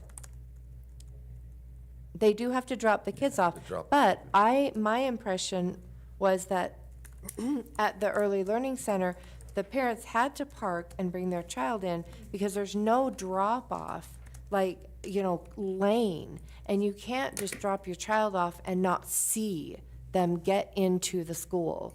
And there's no way to do that at Lincoln, but there is at Tendoy if we made a dedicated drop-off so that it's handing them off to a staff member, actually you wouldn't have to get out of the car if we had a drop-off. Is that right, or is that wrong? I would say with these learners, both early intervention and the two, or Head Start and early intervention, that they both, based on their needs, they would still need parents to be able to assist them in and out of the building. That there wouldn't be enough, Even if it there was wouldn't be enough right up staff to the members. door? Yeah, there wouldn't be enough staff members to be able to take, they could have 10, 20 parents pulling up at a time for them to, because they have to walk them basically to class. There would not be enough staff members to assist in that process efficiently. I see. And is there enough parking there to do that? Are you talking at Tendo or are you talking at Lincoln? Tendoy. Well, there's not enough parking either place. Yeah, no. From my If understanding. you've seen the number of parking spots at Tendoy, there's Like It's very 10? few. less, 10 or 10 or 12, not many at all. So, no. That- Street? They park in the church parking lot across the street. Now, as far as Tendoy, there is property back there, back behind. Is there room to extend the parking lot if it were to be an early learning? I know as an elementary, you don't want to cut into a playground, but if it's an early learning, is there? It enough- would really It's- cut into the green space. There's not a lot of property that's available. You could extend it into the blacktop asphalt area that's on the other side of the fence there and get some more spots, I would think, reasonably, but there's not a lot of space available for other green space Okay. that they could use. I just There know could be that the some. needs are different in elementary school, sure. all the way up to fifth grade, Yeah. than they would be for an earlier intervention. Definitely. And so I just wondered if the needs were different, then that would open more space up or You not. could look at some options. I wouldn't say you get a lot of spots, but you could definitely get some more parking But spots. didn't at one point you say there wasn't enough room at Tendoy for the early learning program? Okay, so remember, two different Right, two programs. different- If there's we not room for split, both, correct, if we but there split the could be room program, for early both. intervention could move into that building, for example, and then Head Start would stay at Lincoln. And Head Start, I was just confirming with Megan, the trailers built in. Mods, some of the not equipment, modular other mods. things, that's The Head permanent Start. mods, that's all belongs to Head Start. Federal And funds. potentially Head Start would then be able to grow if Could. they. Had some space. Like us, it's staffing. Because And funding, they only have Sure. the same thing, they're Sure. federal They have a funds. certain number of So, spots and they funded did for. reduce the number, if you remember last year, they went through the process of reducing the number of students. And they have to kind of get approval for that. They had to get approval for the board because enrollment and staffing, they were not able to get enough students to be able to meet those attendance or those requirements for how many students they're required to have so many in their program for their funding. So they did go and reduce their overall student numbers that they can accept. So, but down the road, there's definitely potential for additional space and use of that building. So then, are we thinking, again, initially, and you had a very creative solution, we were thinking about eventually abandoning Lincoln and shifting things to Tendoy, or no? The early learning part of Only the Lincoln. Only the early learning. Leave Head Start at Lincoln. But a Head Start can eventually, we Okay. don't know what the future, they could eventually be moved, but would have to ask what, if the mods were to be sold, if they were, it's federal, it's up to them what they do with them. So, But it could be moved as well, but not into the same school. Yeah, okay. right, not into Tendoy. So from a financial perspective, the major savings are in the fact that we have limited enrollment, and through attrition, we're going to have fewer teachers. And so that's where the real savings come to us in the fiscal responsibility situation, not so much the maintenance of the buildings as much. Correct. And so then Right, so then closing, closing the school, closing one of the schools as in option 1 or 2 Mm-hmm. is going to achieve most of our financial, right, That's correct. and so, Just a drop. So, I mean, well, it's not so- significant, is what I keep hearing. Okay, let me, so if we just focus this year, it's 4.7 million, right? And so yes, 700,000, as you said that, sure, that's a fraction, but it still helps, right? And we've covered it through some one-time money. But where I was going is just, if you could allow me just one, this is, again, 2:30 in the morning thought here. If we could take a We look. were up at the same time. Yep. Take a look down the road, even this coming year, for option number 3. If nothing is done, as I asked before, okay, if we don't close the school, do you want me to rechange this SIP plan? Because we're starting to write bid specs, and some things are even out in the paper. And then we'll do our very best, AJ, Sue, and Brenda Dr. Howe will do the very best to reduce positions so we can balance the budget. And then obviously our eye we'll start with kindergarten registration, right? We'll look for those August. And I hope we have internal optimists and say kids might come back, right? That'd be awesome. But then there's the glass half empty. Okay, what if they don't? What if we're, and then we might be back here again, is what I'm saying. It might be multiple So this schools. is if we do nothing. If we do nothing, and then that's my recommendation is, okay, then at that same time, we'll get our numbers in September, and then we start SIP. And then, okay, do we make some significant investments? We'd have to do some studies, to Washington, and that's obviously if the numbers stay the same or hopefully increase. Hopefully stay the same or hopefully increase. But then it's, okay, if the numbers are low, are we talking about, two of Closing them? that as well. And then it's okay, our decision has to be in the fall, because again, we have, but that's going to what cost, this board is doing next. but that's going fall, to too. cost us how much? And that's correct. I've never done that. Again, we're in the hole right now. And so Right. we have enough reserves to cover and to be okay. But we are We've seen weaker. school We are weaker. districts. We've seen school districts that spend their reserves. And that is correct. And that's- then you it makes see me what nervous. happens to them. Correct. And that's, And that's the concern and that I don't have. recommend that, and I will support what the board decides, Well- right? I'm obviously Right. advocating still the same position, but I will support and I will do everything I can there. But it will have some impact. Obviously, we'll minimize that impact to the learners the most we can. We'll impact the staff. We'll see what negotiations look like. Despite even what the, really just depends on if we're able to reduce those, certified positions. Well, So- I think personally, based upon the work of the committee, their good hard work, and again, the people from the public who participated as well, they gave a lot of thought to this. I do believe that we need to close the school. And there's a, like you're saying, there's going to be a significant cost if we don't. And then we don't even know what's going to work out from there. I think they did a lot of work and considered all of this. I do think we need to close a school. The question is, which one? That would be, rather than kicking the can down the road and it costing the taxpayers more money with the hope that things might work out. We're talking about over $1 million, right, or whatever, if we don't make a decision to close the school and we postpone it, as you were talking. 700, yeah. So if you look at the proposed building capacities, it's in the 60s, rarely even hitting 70.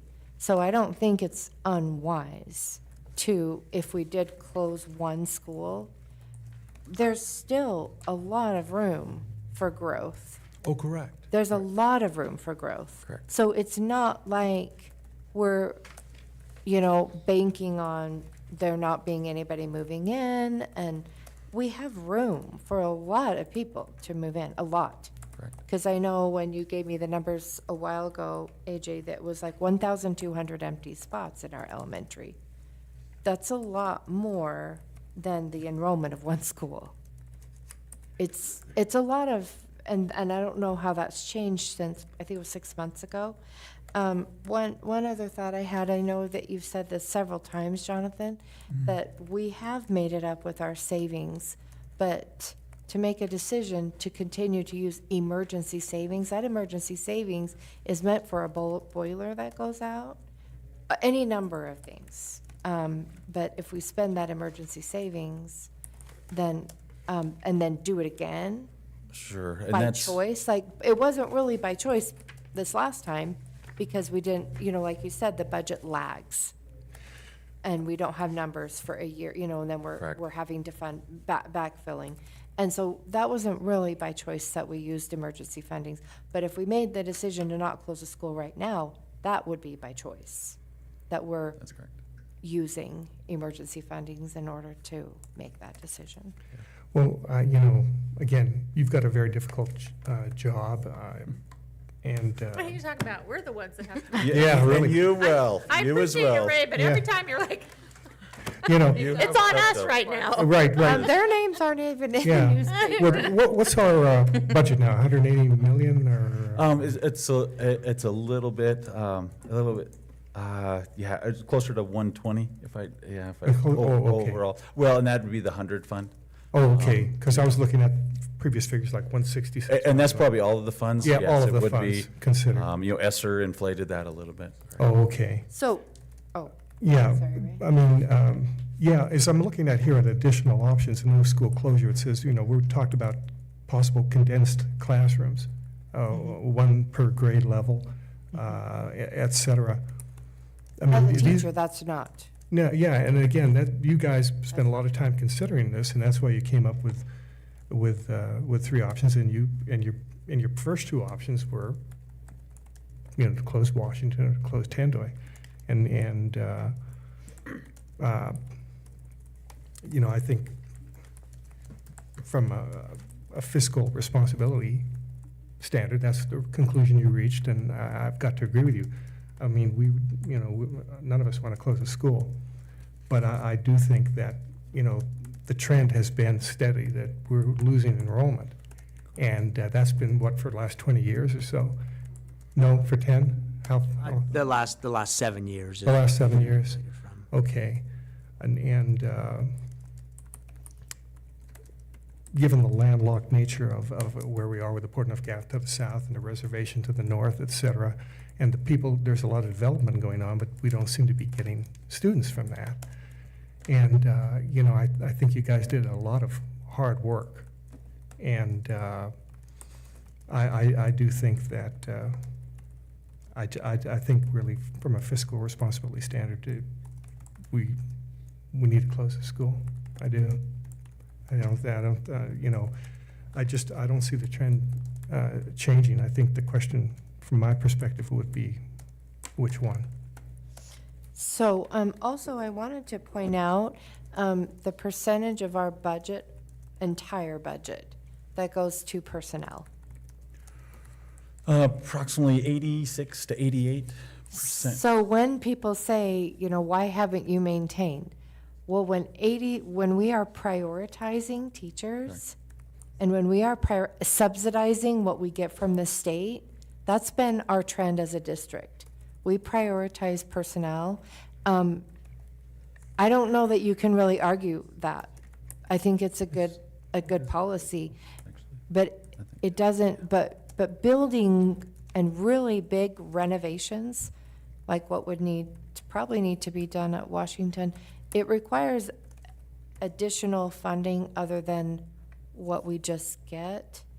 But we have been very blessed to be in a community that has supported our the levy for the facilities. That's why the maintenance, we've gotten really good feedback from our people that have come and toured the buildings and things. That we have been able to do that is through that levy, in addition to a very small amount in our budget, but that levy is what has funded the major improvements, right? The plant facility levy. The plant facility Yes, that levy. is the money that we receive. So 85 to 86% is staffing. Is staffing, correct? And Of- Madam of Chair, the 100 that's fund. from the supplemental levy, is that staffing, and then I think that's an important distinction to make. Sure. Between So, the yeah, plant the- facilities levy and the supplemental levy. Absolutely. The supplemental levy, most of that goes to that subsidization that I was talking about, from what it makes the difference between what the state pays and what we pay our teachers. Because there are a lot of districts in the state that can only pay the teachers what the state gives them because they cannot pass levies in they're small. They're small towns and they can't pass levies. And so it's very hard. Lots of teacher turnover, lots of upheaval in the kids' education. That's not ideal. Well, we're fortunate that the public supports us, but I mean, Superintendent Howell, and I hate to speak when he's not here, and he can correct me when he comes back, but he said 1 or 2 meetings ago that, you know, if we don't close a school, then that's going to increase the supplemental levy, the SIP and the supplemental levy. Or both I of them. think that would be one option that the board would consider Yeah. if that need arised. Yeah, I remember him saying that as well. Okay, I have one more financial question. Sure.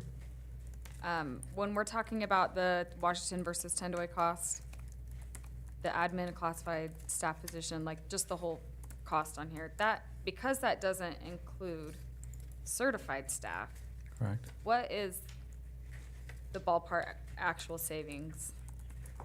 Do you know what do you understand? I do. As, from not closing any? So, Like, if you close one, it's not just $700,000, it's because we have to reduce through attrition, and so. We have to reduce 10 staff members, no matter which one of those 10 to 15 staff members, no matter which one. So it's going to be the same whether it's Tendoy or whether it's Washington or whether it's alone. Yeah, I'm just wondering overall what that would be, because when Heather talks about like this looks so small I could, yeah. of a savings Right. to make up What's that the deficit. big picture? It just depends. So, So it yeah. depends on their It depends on, seniority, it makes it a little easier from a reassignment standpoint. So take a first year's teacher. Jonathan's Yep, doing, Yep, he's I'm doing trying to some run it. calculations. And I could run a report and have it back in 5 minutes if you want. Do you have a hard stop? at Is that 6? something we get for Tuesday? We could definitely I'm happy do to wait that. till We can Tuesday. Okay. get that Yeah, information. yeah, let's just wait. Thank you. Can we talk You bet. middle That, school and high school? Wait, one other, let me think. Yeah, 800. Yeah. Yeah, well, but there'd be more there because there's 16, so 16. I mean, I think you're right between $1.5 million and $2 million. But I'll get the exact number. I've got, again, it's on my spreadsheet. I just calculated the admin and the classified staff. And I'll run my totals. Because then that includes benefits and everything like So that that's for 2.5 Percy. million in addition to this 700 or including this 700? That would be including. Including, okay. And again, 1.5 to 2 million, I think, So it's a roughly. bigger drop in the bucket. Sure, a little bit bigger. It's a pail. It's a And that's, and we didn't Yeah, but include that when you're because that, talking, you're not 'cause that comparing needs it to to the happen no whole matter budget. what. You're comparing it to our emergency savings that we're taking it out of. correct. Yeah, It's it's a not like lot. it's not like we're saving money, it's like we're not having to We're spend just money. not spending. it. That's correct. Right. Correct. True point. Thank you for that clarification. Are everybody's questions answered as far as elementary, or is there anything else that, Jim? We're probably going all night. No, go ahead if you're. Oh, I don't know. My mind just keeps running around in circles. And, I don't think I have anything to say. It's okay if you, if you want to think. I was just thinking if we did close, if we closed Tendoy and kept Washington open, and I guess my big concern is if we close Washington, that nothing will ever happen with that building again. It'll just sit there until it completely falls apart, and then we'll eventually either sell it or give it away. I mean, we practically gave Bonneville away after 12 years of just sitting there. And if we were able to put the students back in there, that might give this group that's really wanting to keep it going and are so passionate about that school, maybe they could go out and find some extra money. I talked to somebody and he says, we could probably come up with $15,000, and I just see, that's not even gonna, that won't even touch anything. That doesn't pay for one salary. No, not even close. The amount of money it's gonna take to fix it, but I know that there's Idaho Historic, and I can't remember all the names of these the funds, and other things that somehow we might be able to come up with some extra money maybe not all of it, but if we could come up with $2 or $3 million somehow to help with what we got, then we could go ahead and get that school fixed up the way it should be and make it nice. It's already, like you say, you guys have been in there, it's a pretty nice school as it is anyway, but, fix the boiler, fix the plumbing, fix the roof, the HVAC, all that stuff. That's Where I know that if we shut down Washington and put everybody in Tendoy, that my fear is that that'll be the end of it. Where Tendoy's in pretty good shape, and maybe 5 or 8 years from now we'll have so much growth to the north end that we'll have to open it back up and put kids back in there. And if we have that happen, I don't see pushing all the way back to Washington being open and putting, let it sit for 8 years and then go and then put 20 million or 25 million into it. I don't see that happening. I don't think that's what we would do, because if the growth is north, in that case, but we would need hundreds, not thousands. Yeah. We would need hundreds of kids to move. Well, and I think Megan And brought up for a good point anything that, like that to be needed. there's a lot of elderly people that live in that area out there, and there's still young people that live in that area. I know that there's still a lot of young people that live there. But, as people move out or whatever, that there might be a lot of younger people move back into that area. And I know that, down off of Barton Road, that there's a nice neighborhood there, and it's full of young people. And anyway, I don't know. I'm trying to come up with all the options I can come up with. Well, and I also think we've made note that, there could be some uses for Tendoy in the meantime. Right. We could lessen the load over at Lincoln. I don't know how much of the staff is shared at Lincoln for the two Staff's not programs? shared. not They shared. do help support, early intervention helps support some of the students with like speech and language or some of their services. Because if they have an IEP, Head Start doesn't have all of those staff members to provide those services. So they help each other out a little bit that way, but they don't share staff members otherwise. So it's Now, not like speech it would and be a building language- that would be left empty. Speech and language travel throughout the district, though, correct? They're not just housed in one building and stay there all day. At that building, they are. Oh, just I housed there see. Because there's a higher number on that caseload. So they have SLPs that are just housed there. So there'd be room I see. at Tendoy to relocate them as well. So then the building's not left sitting empty, whereas Washington would ultimately be left empty, more or less. Okay. We have a little bit of time to move on to the middle and high school proposals. We really haven't talked about this very much at all.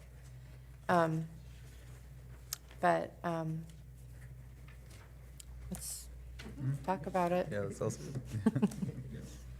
Is it A and A1? Is that what we're talking? Well, if we're going to do middle Well, we're school, starting with middle school, it right? depends on what you do with elementary, because If we fix those little things that jut out, it would just go right, the middle school boundaries would follow. it depends. If you're not going to close one of the two schools, then there's a couple spots that we could move.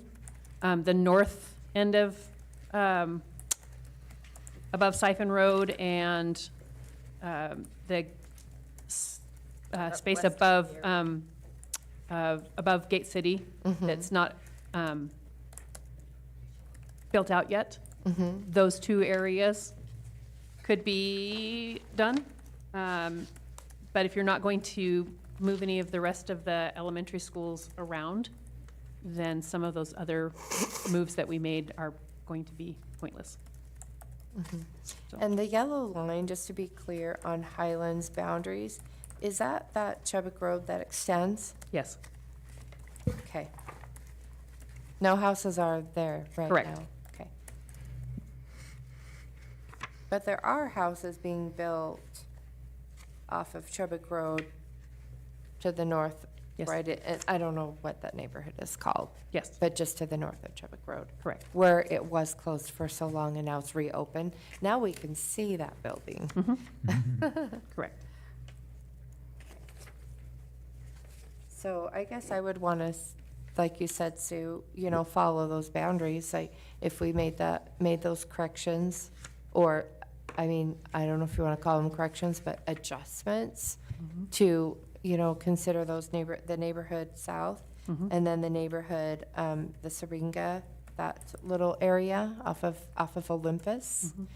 If we made those adjustments, that would follow for middle school. But other than that, do you have it? I said, other than, it depends on what you do with elementary schools. If boundaries aren't adjusted for elementary school, then some of these boundary changes, So what was this one based on? The first choice? Both. Closing Washington it or would do closing either. Tendoy? Or- This one Either. will do support either. Either school. Okay. I think that kind of ties in, I mean, they've done an awful lot of work on boundaries and everything based upon the recommendation of the committee that, really, they don't recommend option 3, but they've done all the preparation for option 1 and option 2. And so, So fixing this little jag, the little jag out, that Yeah. would be, yeah. and I that don't would be think the the- Indian Hills one is. It has nothing to do affected, with us. Right, that it'll. So it'll the only always other just thing stay in that's, Franklin, that the map doesn't go all the way down to that area, but it. Black Rock. Mhm. But Black Rock currently goes, everything above it goes to Irving. Black Rock, there's a couple houses, they go to Franklin.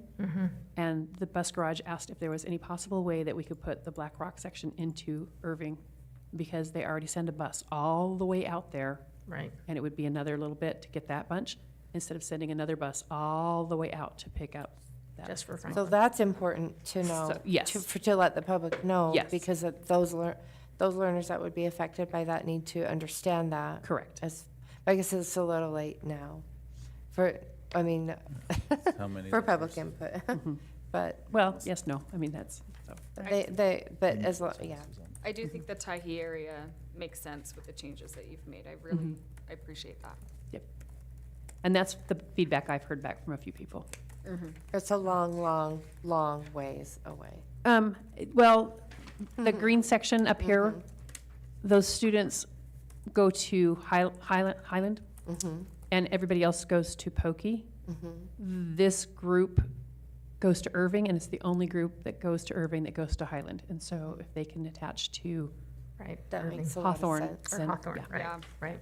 Yeah, That makes because my sense. understanding is with that area, you get a lot of middle school transfers or vice versa, high school transfers, like, But then they're So it having to just drive their aligns it. kids to middle school every Right. day, yeah, so which it'll line is that area. really 'Kay. hard. Okay, high school. I think Again, overwhelmingly, I heard people like, ooh, the A1. that's what I heard too. But I've also heard that was really, really, really fast, and we don't know what you're talking about. Yep. right. And that's what I Yes, heard. we got a lot of over public and comments over, that nobody that really knows. this has not. Go ahead. But I think the difference is that it is such a small, I mean, it doesn't affect 90% of the district. You know, it's just this small, and I think that was the intention, is that it was just a small adjustment to realign. And I don't know that people understood that it's not a huge, They If you don't take really option understand C off the, anything off about the it. table, then Right. yes, I think you're right. it's just a minor change. Yep. But I guess we can decide as a recommendation, not a decision, but a recommendation. We can decide, are we talking about option C going forward? That's up to you guys. I know, right. It's so not I It's guess I not, it wanna is know- absolutely not recommended. So Jim, I think- what do you think? Are you Oh, absolutely wanting? not. I don't think we ought to even look at that right now. Okay, I think in- Jim, in Ray? 2 or I 3 agree. years' I time- don't like option C. I I think option 1A looks pretty good. But the concern I have is we had a lot of comments. We had comments at the meeting over at the Pocatello High School, and we've had email comments. People are saying, the public is saying, we didn't even know this is happening, we haven't been involved, and they don't think it's very transparent. And so, one way you can look at it, 1A looks like it's going to help. It looks pretty good to me, but in the efforts to be transparent, a lot of the people just feel that they're being left out. If they haven't been notified, and if we go ahead and make a decision like that, I think that's going to disappoint a lot of our patrons or taxpayers. So But it's we could 123 kids we out could of make- 12,000. We could If we go with make 1A. Yeah. We could make a decision for option A1, but allow the same that we have done with the elementaries, allow 4 months worth of. Not if you want to start it next year. No, I'm saying that, why is the comment made? There hasn't been enough time. Right. And there's only been 200 to 300 comments when the whole school is only that much. When there hasn't been any comments hardly for Very few. the argument doesn't work both ways Well, because. it does, in that the difference is we're talking 129 kids, or what is it? 123. 123 kids versus 600 versus 12,000, or 1,200. It's Not really, significantly because, different. Closing Washington is 257 students. Closing No, it Tyke- affects, No, any boundary shift effects. right, And so- and the and numbers that- say even the 1,200, I'm not redistribution. going to argue with you. Even I would just- the, I could even read the the numbers on the even the paper. distribution effects. No, you're good. Deanna, I would So- just quickly point out too that the reason that the high school even got brought into this was because of the high school's request, because of the patrons requesting it, rather than the board coming up with a recommendation and imposing it without input. They Right. requested the change. Thank you. Right. Well, I guess, from what, I guess the comments that I had, I think there were 3 or 4 requests. Yeah, Well, I guess the I only only saw comment I would one. make is, and again, for the high school. looking at 1A, it looks good to me. I don't really have a problem with that, and I understand that, it addresses, it helps move us to resolving this problem. But, initially, we were not going to do it at all. It was only until recently that, he said, well, we have to decide by February 3. And that came as a surprise to me. Okay, so I'm going to correct you a little bit. In October, I said this is not the proper time to do high school boundaries because registration starts in February. And November came, and I said, this is not a good time to do high school boundaries because we have to have this done in time for February. Right. And the board said, see how fast you can get it done. So So that it was committee done in started December. December. And so it has been a very short turnaround time. It affects the south end of town that is across the street from Century High School. It's an easier fix than the elementary ever even came close to having to do. So it is a good start on how to balance that. Yeah, out. no, So, I appreciate the work you did, and I know that, initially you said this is going to be a lot of work, and we have other things going on, and we can't get it done. So I appreciate the work, and I think you came up with some good results. It's just that I think, the timeline is I short. hadn't heard, again, it was like the last regular board meeting, he said, well, we have to find out by February 3, and I didn't even realize we were planning on doing that, and then I see that the comments are coming in. I'm just saying, I think 1A looks good. I don't have a problem with that, and I understand the incentive to make a change now that would be beneficial, but, some people in the public feel that they're being left out, and I think that's something we should at least discuss. If it's only 123 kids, it seems realistic to, in Infinite Campus, help them to be aware, just those 123 kids, that, hey, you might be registering for a different school, potentially. So we sent out a blast to Infinite Campus earlier this week, Tuesday, to let everybody know, to check and see. Yeah, and I would just add, This was brought to the attention because of the communications that we've done about the whole, looking at enrollments across the district from elementary, middle school to high school. So it's not that it hasn't been out there in the public purview. Now, I will say maybe the proposals haven't been because those have come later because of the committee's work. But we've done dozens. I counted 36, 37 communications. That includes media pickups of this. Elementary has gotten, the widest attention from the media, but this has been communicated, but maybe not the specific proposals. The So proposals community- are Okay, only what good. I'm I just wanted talking to make about. that clarification. No, Only thank you. I talking mean, about that's the why I wanted to have this proposals. discussion, because we've had an awful lot on our plate recently. Absolutely. And I haven't been keeping up to date with what's, how the public is being notified. All I know is that we received feedback. Right. People said that this Good. is sudden, Right. I and we included really in my haven't learned last much about it. communications report And that, I just think Right. us having this discussion is beneficial with our public relations and in an effort It for is. transparency. Like I say, I appreciate the work you've done. I think you've come up with a good plan. I like 1A. I definitely do not like C. I think 1A looks good. I just think that merely having this discussion shows the public that, we were not trying to exclude them, and we want to be transparent. And just having this discussion is a good thing. So I like 1A, but we did have, some people did say that they felt they were left out. I just know Megan had made the comment that on the website, it talked about, I don't remember what day it was that you looked, and it said that high school, I think it was a week and a half ago, that as of a week and a half ago, it said that high schools would be next year. Yeah, just when you click on like the quick and- links to what's going on, when you click on the enrollment one, it still said that little blurb about the high school. right, and based on, we did put all the high school agendas on there, and minutes from those meetings. Those were updated last on Tuesday before the public hearing. So this has been moving fast, and we've tried to keep that website as up to date as possible. But as far as the work being done, the public from elementary to middle school, that hasn't necessarily been segmented to let the community know that this issue is on the table for discussion. Okay, good. Well, thank you for clarifying.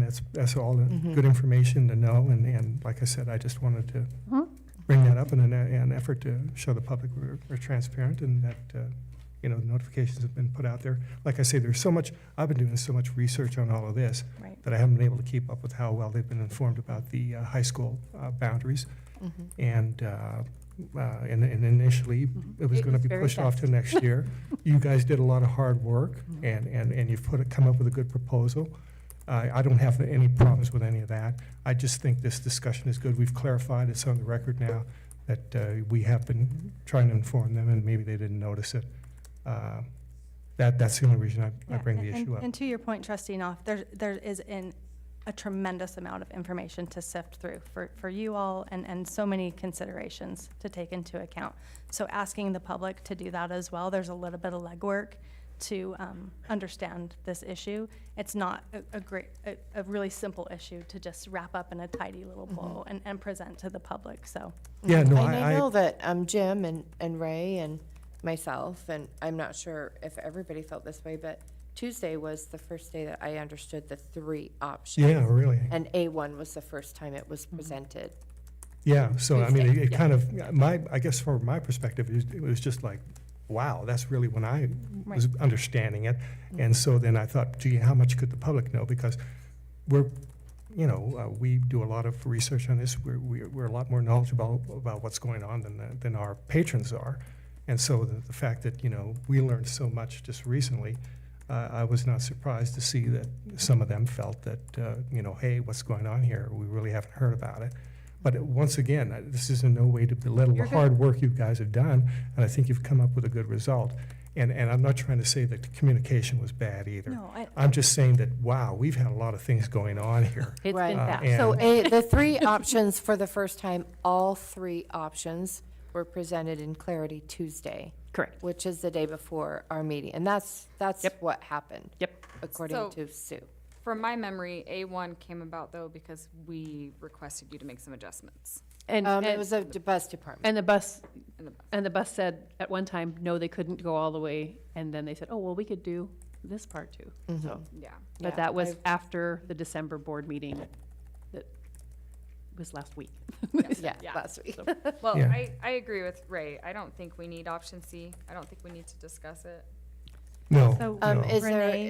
is there a consensus that we're not making a decision, but is there a consensus that we don't want to move forward with keeping that on the agenda? Can we take it to That's make a that tonight? decision? Yeah, let's Take take off, it- Sounds to me so like just Jim- take option C off the Jim, agenda. do you want to take it off the agenda? Well, I don't care, but I can we do wouldn't- that? Yeah, I You're- wouldn't be you're- opposed Be more to specific. saying. You're wanting to take the whole decision off the agenda. No, No, option C. Option C. Just option C. Okay, you did not Okay. So clarify. Jim, would you thank like to take option C off of the agenda? Well, I think for right now, I don't think we want to just, mess everything up like that. I think in a couple of years, when we get Highland up and running, then maybe the first year of Highland, we would probably be looking at doing something like C. But for right now, I see that if we do option A, it impacts less kids. If we do option A1, it pretty much balances Pokey and Sentry almost exactly. And so, either one of those would probably be good either way. If So it- as far as a decision, you would like A and A1 to be on the agenda for Absolutely. Tuesday? I Ray? don't think so. Yeah, no, I agree. And again, it wasn't until the last meeting where I fully understood that there was a big error before, and you realized you made the mistake, and that option C was going to repeat that Oh, yeah. that maldistribution. I was waiting for the rest of it, I'm like, They made a mistake. Okay, it was going to repeat it was going to just reverse the discrepancies that caused the problem in the first place. And so, and we don't want to do that. We don't want to swing on a pendulum back and forth one way. So I agree, yeah, let's remove C from discussion Madam Chair, and look could at we A get and A1. I don't know clarification? what difference it would make. I mean, if we leave it on there, we still vote it on. No, Yeah, yeah. no, we need to make a decision whether it's on the agenda, because if it's on the agenda, we need to get that information out to the public. And why get that information out to the public if it's really not something we are That- wanting to discuss? All we're talking about is, what do we want to discuss? And What do that we want is on the fine with agenda? me. I just need consensus from the board. Okay, so I'm on That way the B, public I'm fine knows with it. when they see the agenda that option C is not on there, it's not being considered. That would be clear for them. And it also doesn't take away a vote or a choice if everybody agrees with that. If they don't agree with it and you want that option to consider it, then leave it on. 'Cause Okay, then that so would- I am okay with taking option C off, and Heather, I'm fine. and then, Yes, yep. yes, and so Megan, you're also okay with just taking option C off. So everything else will go onto the agenda as far as the options for decision-making will be on the agenda. The only thing that will be different is that we won't be having C on there Okey-doke. for You just got the it. high schools, but we will have C on there. Should we do the same thing for the elementaries? Do we want C on for the elementaries? Or are we ready to make that decision? It's totally up to each individual person.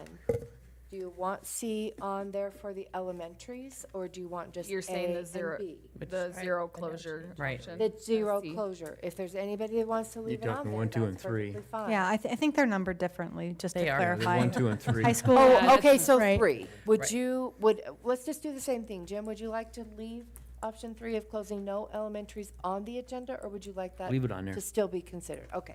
All right, then I don't need to worry about asking everybody else, Okay. because we've got one person that wants to leave it on there, if that's okay. Okay. Unless The we want a record, I would majority. Leave it on there as well. No, because then your vote. Okay, okay. So moving forward, this will be on the agenda for action on Tuesday. That meeting will include public comment and written. People can still submit written comment as well, feedback at sd25.us. And is that being given to us, all of that comment? Yes. Yes, Yes. From sd25.us? yes. Okay. It's So, just an easy way is for there- people without knowing your board email addresses. I have an E on the end of my name. Yeah. I know, So, twice. And if there. And if things are sent to an individual board member, I also do forward those to the remaining board members and include it in the packets. And if, Perfect. I will Note tell you that everything. if I received boundary information and it was addressed to me, I send it to Renee, and she made the decision on whether it needed Yeah, to I be saw someone call you continued. Susan. Yep. And that's okay. I didn't know. So Okay. For a while. I'm going Thank you. to clarify, you would like for that middle school the middle school boundaries. My plan is to give you an option, middle school 1, to take off that Syringa corner, what the Yep. numbers do to that, and that way you have the information To reflect the to element. reflect. Okay. Okay. Is there any other discussion that anybody? Madam Chair, I Yes. just wanted to clarify, so moving forward, as you make your decision, AJ, Mr. Watson's going to provide those additional maps for your consideration, removing those pockets for Indian Hills and the I'll Calico do my, Circle? I'll do my very best, and maybe outlined, and I'll try to get, that's because it won't be available until Tuesday when I talk to the GIS consultant. So I'll do my very best, because we don't have Monday is a holiday, so I'll do my best to get you that. But I'll have numbers for you, and we'll do the best we can to show you that. Oh, there yeah, and what it would and look even like. if it's It may just not be, written yeah, with the it may numbers just be next to it. handwritten It's okay. for that meeting. And is there anything else that we as an administration can provide to you as you work toward making a decision? Any other information that you guys want? I think we kind of talked about getting a little closer to the cost. I can get that, yeah, I can get full, yes, I can get the full staffing cost, let's call it that, for Washington and Tendoy. For sure. Yeah, Washington versus Tendoy and the Yes, cost, yeah. That's what I want to I see. can update Or, that or, spreadsheet. or none, right? Well, None would still be. yeah, none's still there, obviously. It's the but- same number for none, but you'd have the ancillary staff and all that, and that number is in here, correct? Just the ancillary and admin, yeah, I think. And that would what- be an I think we addition. needed was just, they wanted to see the full staffing picture at each of those And so, schools. I guess I heard two things. One was that we would be losing 30 if we close a school around 30, 25, 30. So, but then through attrition and everything like that. But if we don't close any school, my impression was that we would have to keep a few more. That is. Yes, cor- that is correct. That is correct. So maybe we need that number too, and that would include teachers. In addition to that ancillary staff, because we have the ancillary staff number, Yeah. but we don't have the difference between how many teachers would have to keep another school open. Well, But I thought that you could, through attrition, reduce more if you closed one school. I do understand that you have to reduce 20. I understand that part, but I thought that if we close one school or the other, we could reduce more because those kids would be in classes. oh, yeah. No, the teachers still, we wouldn't be reducing more teachers because you're still gonna have to reassign those to other buildings. So the 10, let's say we reduce 10 elementary positions, it makes it easier to redistribute those positions if you take them all from one building, rather than us having to pull one here from this grade level and one here from this grade level, because we'd reassign them based on need. But you're talking the same number of certified staff. Now, there's some additional savings with the classified and administrative staff if you closed a building. But the number of teachers would not change, because we would still be reducing 12 teachers no matter whether you close a building. Let's say, for example, I'm just giving you a number. That number's not set, so, but we would still be reducing 12 certified FTEs at the elementary level, no matter what decision is made. Right, but then, of course, there are other things like condensed classrooms Sure. and things Yeah, like that. some of those other things. Which is why you didn't recommend that option. Right. Right, okay. Okay, if there isn't anything else that we need to discuss, then I'll declare this meeting adjourned. Well, I'll make a motion that we adjourn. Yeah, We don't- go ahead. We don't need a motion. We don't need- because okay, there- good. It's not an action meeting. Oh, good, wonderful, super. I was wonderful. gonna say, I thought All I right. did that before.